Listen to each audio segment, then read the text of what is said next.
फिरौका फूले फूले फूले, जस दस मास उधरमुख होते, 100 दिन काहू को भूले। जो माखी सहते नहीं बिहुरे, सोच सोच धन कीना। मुँह पीछे लेउ लेउ सब करें, भूत रहन कस दीना। तेहरी लो बर नारी संग है आगे, हंस सुहेला आगे संग सुहेला। मृतक थान लो संग खटोला, फिर पुनि हंस अकेला। जारे दे भस्म हो जाई, गाड़े माटी खाई। कांचे कुंभ उदक ज्यों भरिया, तन की है बड़ाई। रामन रमस मोह के माते, परेऊ काल बस कुआ। कहीं कबीर नर आप बंधायो, ज्यों ललने भ्रम सुआ। सदगुरु कबीर इस चेतावनी वाक्य से, इस चेतावनी शब्द से मानव देह में इस चेतन जीव को चेताना चाहते हैं कि संसार के सुखों में रहकर तू अपने आप को भूल रहा है और फूलाना समा रहा है। तुझे स्त्री, धन, संपत्ति, वैभव, कुटुंब, परिवार, मान, सम्मान, ऊंचा पद, बहुत सब कुछ मिला और उस मिलने में तुझे बहुत अभिमान हो रहा है, बहुत घमंड हो रहा है और तू फूला ना समा रहा है। परंतु क्या कभी सोचा है कि एक दिन ये सब नाश होने वाली वस्तुएं हैं। सतगुरु कबीर का ये आशय कभी नहीं है कि कोई धन संपत्ति वैभव को प्राप्त न किया जाए। सदा बिना धन के रहे, सदा स्त्री के रहे, परिवार के, कुटुंब के बिना रहे, ऐसा कभी नहीं कहना चाहते थे। वो यह चेताना चाहते हैं कि जो मानव देह है, इसको, ये नर मानव देह अति उत्तम कही है, बड़ी मुश्किल से प्राप्त होती है। इस नर देह में सबसे प्रथम ये माता के कोख में आता है, जहाँ इसके देह का निर्माण होता है। वहाँ ये अपने सिर को नीचे की ओर किए हुए रहता है, हाथ पैर इसके बंधे हुए होते हैं। एक झिल्ली नुमा थैली में ये बांधकर, जैसे किसी को बांध कर डाला जाता है, ऐसा बंधा हुआ रहता है। जब इसका जन्म होता है तब ये इसके चारों हाथ पैर खुलते हैं। सदगुरु कबीर कहना चाहते हैं कि जब तुम 10 मास उधर में थे, माँ के गर्भ में थे, तो वहाँ पर तुम नीचे की ओर मुख किए हुए थे, बंधे हुए थे, बंधन में थे। ऐसी स्थिति को तुम भूलकर कि हम बंधे हुए थे और वहाँ से जन्म लेने के बाद में मोह माया के जाल में बंध गए हो,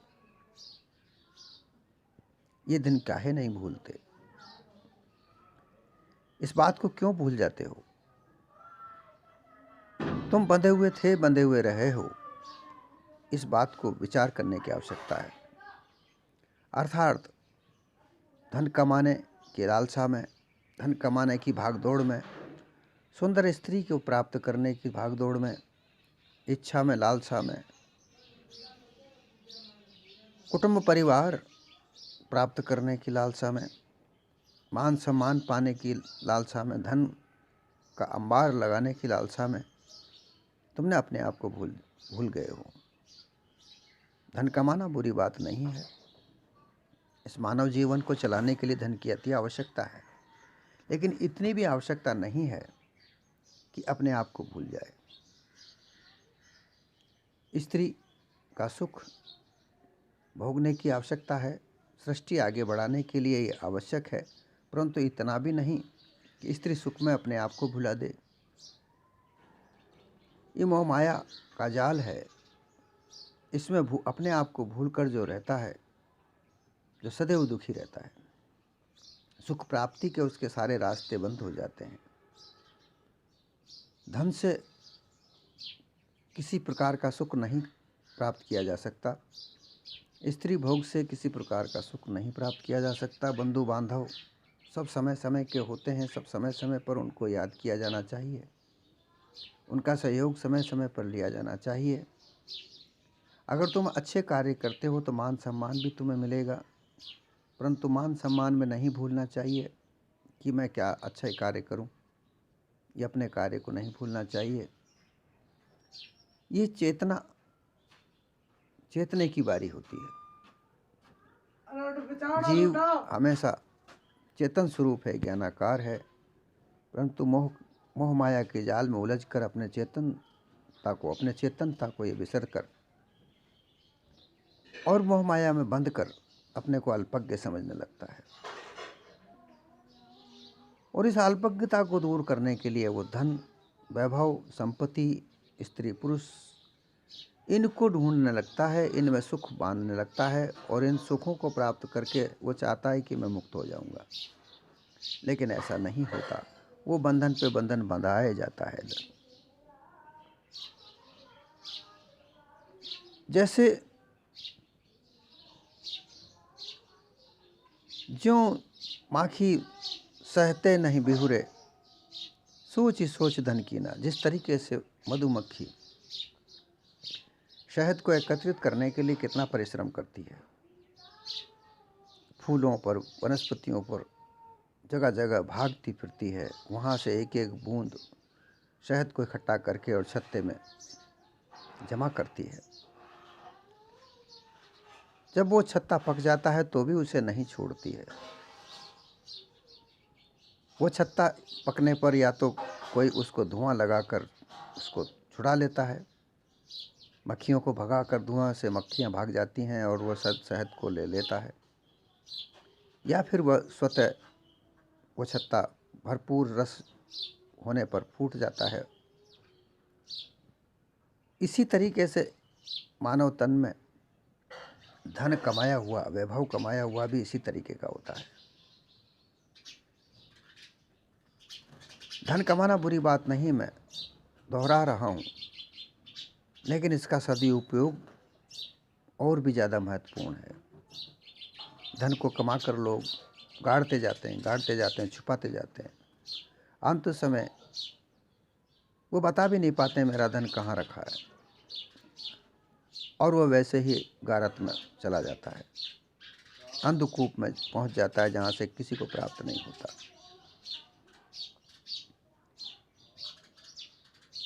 इसका आशय यह है कि धन का उपयोग, सदुपयोग करे, समय समय पर उसका सदुपयोग करने के लिए अपने पुत्रों में वितरित भी करे, स्त्री को उसका भेद बताए, पुत्रों को भेद बताए। ये देह का कोई पता नहीं होता, कभी भी यह जा सकता है, इसलिए इसको छुपा के नहीं रखना चाहिए। सदगुरु एक तरह से इसमें वैराग का भी उपदेश करना चाहते हैं, निर्देश करना चाहते हैं। वैराग का मतलब है मोह से हटना, मोह को नष्ट करना। धन कमाया है लेकिन उसमें बंद कर नहीं रहना चाहिए, बंद कर रहने से बंधन है। अच्छी बात है, धन कमाया है, लाख करोड़ खूब कमाया, लेकिन उसका सदुपयोग दान के द्वारा करे। धन का मंजन दान होता है। परिवार को अच्छी तरह से चलाने का कार्य करे, समय समय पर अपने पुत्र, पौत्रों, स्त्री, इनको वह बताता रहे उस पास कितना धन है। अगर ऐसा नहीं करेंगे तो मधुमक्खी जैसा हाल होता है।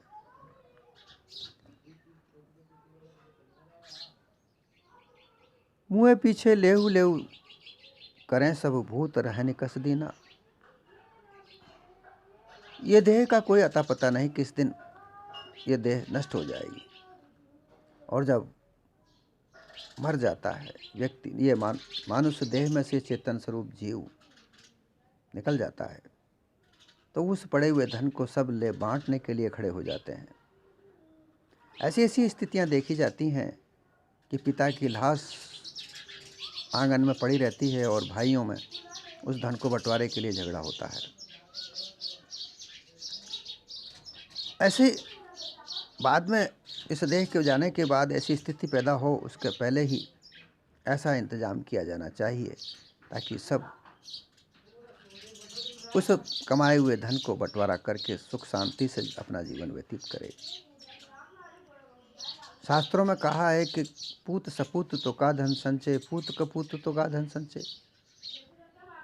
अगर पुत्र सपूत है तो उसके लिए भी धन का संचय करने की आवश्यकता नहीं है, क्योंकि वो अपने बुद्धि विवेक के द्वारा धन कमा लेता है। कमाए हुए धन को परिवार में ऐसे तरह से लगाए ताकि उसका परिवार सुदृढ़ मजबूत बनता जाए, ताकि उसके पुत्र पोत्रों को किसी प्रकार का कष्ट न उठना पड़े। और दूसरी तरफ जो अगर पुत्र कपूत पैदा हो जाता है तो उसके लिए भी धन को संचय करने की आवश्यकता नहीं होती है, क्योंकि वो अपने कपूतपने से, उसके कुलक्षणों से उस कमाए हुए धन को, संचय किए हुए धन को अय्याशी में ख़त्म कर देगा, समाप्त कर देगा। उसका कोई अता पता नहीं रहेगा। दोनों स्थितियों में धन का संचय न करे, परंतु हाँ, समय समय पर उसका पुत्र पौत्रों में बंटवारा करता रहे, अपनी वसीयत बनाकर परिवार में छोड़ के जाए। क्योंकि यह धन, यह तन और यह मन परोपकार के लिए है। परोपकार के बिना बंधन से मुक्ति नहीं मिलती और बिना वैराग्य के तन, यह मन से मोह का बंधन नहीं छूटता। देहरी लो बर संग चले, नारी आगे हंस सुहेला। जब देह में से ये चेतन स्वरूप जीव, ये जीव के अंदर चैतन्यता है, तब तक ये जागृत है और इसमें गफलत होती है, अज्ञानता होती है, तो ये अल्पज्ञ है, मरणासन्न है, मरा हुआ है।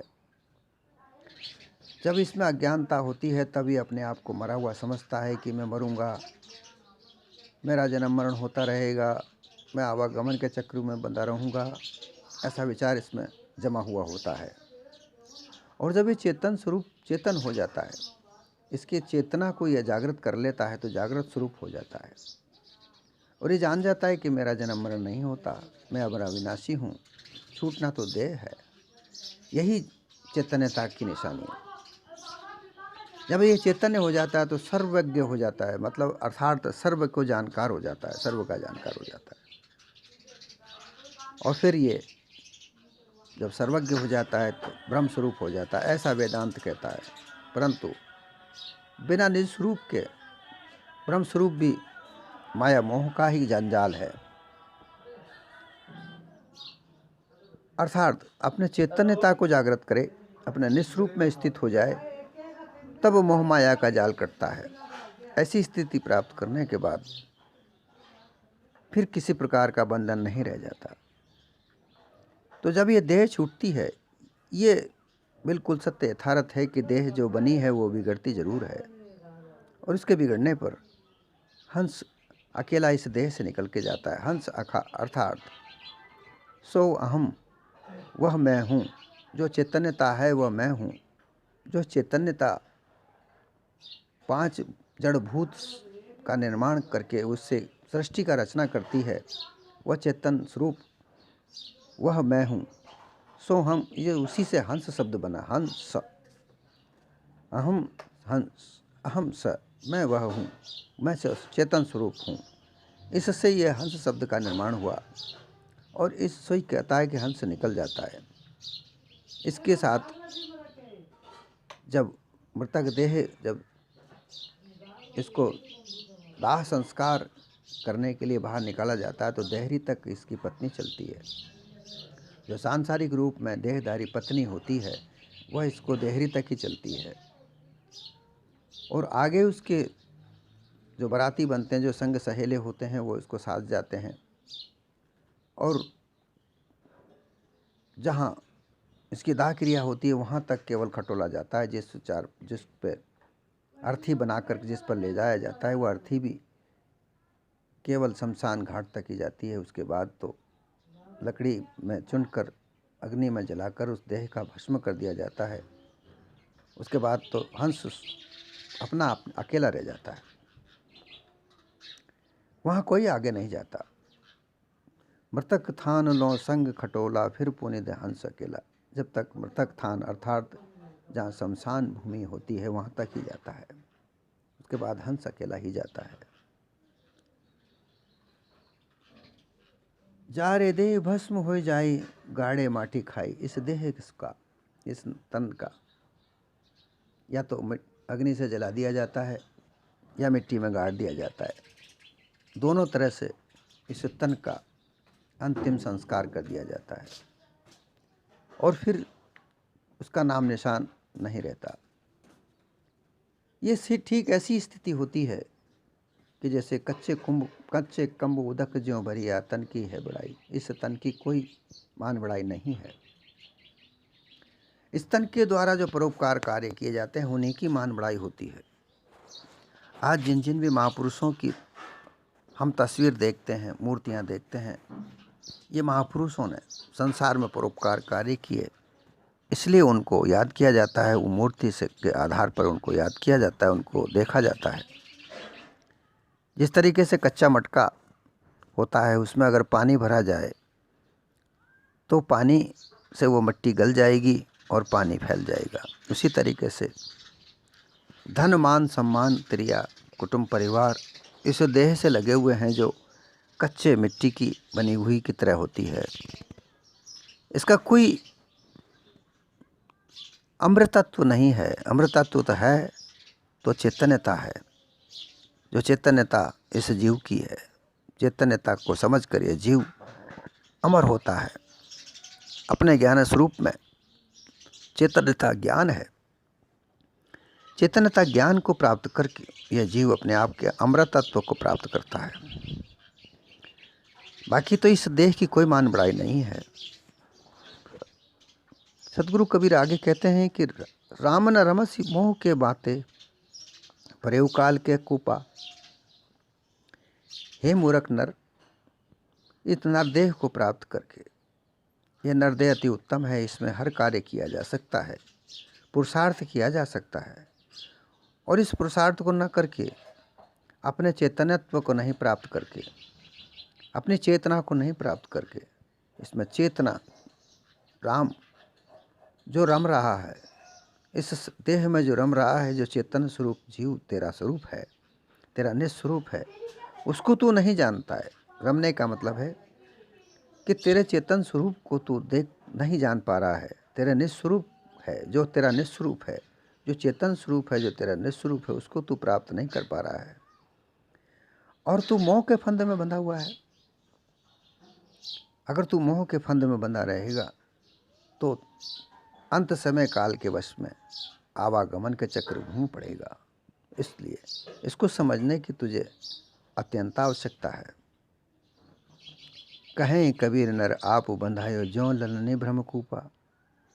इस तरह से ललनी एक तोते को पकड़ने का एक यंत्र होता है। उस ललनी की एक चरखी होती है, बांस की खपच्ची के बनाकर एक चरखी बनाई जाती है।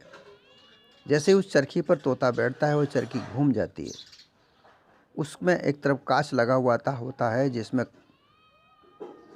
तोता अपना शक्ल देखता है। वो सोचता है कि दूसरा तोता आ गया है, और बीच में एक मिर्ची लगी होती है।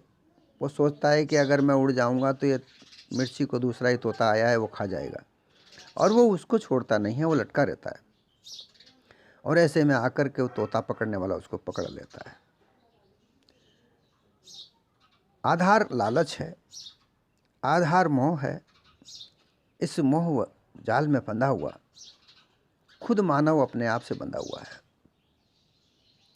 कबीर साहब ने कहा है कबीर परिचय में, आप बंधायो आप में, अपने आप तू अपने आप बंधा है। अपने आप को तू भूल कर अपने आप में आप बन गया है। जाको तू ढूंढत फिरे सोए आपो आप। और जो जिस अब आप बंधाए हो आप में, भूलियो आप में आप। और जाको तू ढूंढत फिरे तो स्वयं आपो आप। तू जिसको ढूंढता फिरता है वो तू, तेरे अलावा कोई और दूसरा नहीं है। ये जो रमैया राम है, ये शरीर में जो रमा हुआ है वो तू है, तेरा स्वरूप है, तेरा चेतन स्वरूप है। परंतु तू अज्ञानवश अल्पज्ञता को मैं पड़ा हुआ अपने से कोई दूसरा कर्ता मानकर कि मेरे को छुड़ाने वाला कोई दूसरा होगा ऐसा समझकर, और तू प्रार्थना करता है, गाता है, बजाता है, नाचता है, कूदता है, तीर्थ व्रत दान पुण्य जाकर के उस कर्ता के लिए प्रार्थना करता है कि मुझे छुड़ाओ। परंतु मोह माया से तो तुझे ही छूटना पड़ेगा। इससे छुड़ाने के लिए कोई और दूसरा रास्ता नहीं है। कोई ऐसा नहीं है जो तुझे छुड़ा दे। तुझे छुड़ाने का अगर रास्ता है तो तू खुद स्वयं है। तू अपने चेतन स्वरूप को जान। चेतना, अपनी चेतना को जागृत कर। ये चेतना ज्ञान स्वरूप है। इस ज्ञान स्वरूप चेतना में तुझे प्रवेश करना है। अर्थात जो रम रहा राम है उसमें तुझे जानना है। उसको जानकर फिर तेरे मोह का जाल स्वतः कट जाएगा। सद्गुरु कबीर इस शब्द के द्वारा वैराग जागृत करना चाहते हैं कि जो मोह माया का जो जाल है ये तूने खुद नहीं बनाया है। इस मोह जाल में अंधा होकर तू बंधा हुआ है, और बंध के अपने आप को बांध कर, मोह माया में बांध कर, आवागमन के चक्रव्यूह में उलझ कर अपने आप को भूला हुआ है। तू सामर्थ्य है। तू खुद अपने आप इस मोह जाल को काट सकता है, परंतु अज्ञानतावश, अविद्यावश तू इस मोह माया के जाल को अपना समझकर, उसमें बंधा हुआ होकर तू अपने आप को अल्पज्ञ समझकर इस मोहजाल से काटने के लिए अन्य लोगों के पास जाकर तू प्रार्थना करता है। तू योगियों के पास जाता है। योगी तुझे योग ज्ञान सिखाकर तेरा आत्मस्वरूप बताते हैं जो एक मायावी है। वो कहते हैं कि तू तेरा आत्मस्वरूप परमात्मा का अंश है, टुकड़ा है। तो टुकड़े को परमात्मा में मिलना है, उसके लिए योग करो, ऐसा तुझे समझाया जाता है। योग एक बड़ी कठिन प्रक्रिया है जिसके 6 अंग बताए गए हैं। इसमें नेति, धोती, कपाली, कुंजर क्रिया, इनको करके इंद्रियों को साफ करके फिर ध्यान समाधि लगाई जाती है। फिर उसके बाद में भी अगर कोई प्राप्त होता है तो तत्वों का प्रकाश, उस तत्वों के प्रकाश को तुझे कहते हैं कि यही परमात्मा है, परंतु ऐसा नहीं है। फिर अगर तू किसी भक्त के पास जाता है तो वो किसी राम या कृष्ण 10 अवतारों की कथा सुनाकर उसमें लगा देता है। तू उनकी भक्ति करने लगता है और उस स्वरूप में मिलने की प्रार्थना करते हैं, बताते हैं कि तुझे उसमें मिलने के लिए मुक्ति प्राप्त होगी, परंतु ऐसा भी नहीं होता। वो तेरे मन के द्वारा प्रतिबिंब, ये सब प्रतिबिंब तुझे मन के द्वारा दर्शाए जाते हैं, जिनको तू असल समझकर उनमें मिलने की चेष्टा करता है, परंतु ऐसा कुछ नहीं होता। ब्रह्मज्ञानियों के पास जाकर तू ब्रह्म ज्ञान को समझता है, जानता है, और तू ब्रह्म है ऐसा तुझे दृढ़ कराया जाता है। लेकिन ब्रह्म भी कुछ नहीं है, वहाँ भी आगे अंधकार ही अंधकार है। वहाँ भी जड़ता को प्राप्त हुआ, तू आवागमन के चक्रव्यूह में पड़ता है। क्योंकि ब्रह्म के भी फिर अलग अलग मान्यताएं इन्हीं ब्रह्मज्ञानियों ने बनाई। उन कह दिया ये संसार भी ब्रह्म है, तू भी ब्रह्म है, सर्वत्र ब्रह्म है, आनंद प्राप्त करना ही ब्रह्म है। तो ये ब्रह्म, ऐसा ब्रह्मवादी विचारधारा तुझे अपने निस्वरूप की प्राप्ति नहीं कराती। इसलिए अपने निस्वरूप की प्राप्ति करने, अपनी चैतन्यता को जागृत करके, जो रमैया राम तो स्वयं इस संसार में रमा हुआ है, उसके स्वरूप को जान, अपने निस्वरूप को जान, और अपने निस्वरूप को जानकर उसमें स्थित होने पर ये मोह माया फटेगी। ये मोह माया टूटने पर तुझे अपने निस्वरूप की स्थिति होगी, जहाँ से किसी और को प्राप्त करने की इच्छा कहीं नहीं रह जाती, और तू शांत, परम शांति को प्राप्त कर, निश्चिंत होकर, स्थिर होकर आवागमन के चक्रव्यूह में से निकल जाता है और अपने निस्वरूप में स्थिर हमेशा रहता है। यह सद्गुरु का उपदेश कहा है, का चले फूला फूला।